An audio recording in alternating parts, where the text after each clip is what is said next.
What a good drive you are, mate. Well, hop in your car. That's it, good boy. That's hop in and go for a nice safe journey all the way down the tip to get back in the car. Oh, Jake, no! Jake, what have you done?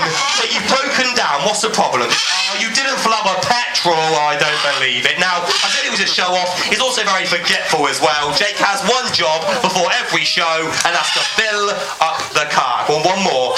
That's it, good boy. Thank you. Now, pop it in the car for me. Thank you. Go on. Jake, hurry up. You're all waiting. I said, don't spill it. You've got to be careful. Now, pop it in the car, nice and gently. That'll do. Lob it in. Right, I'll shut the bonnet. You ready this time? You sure?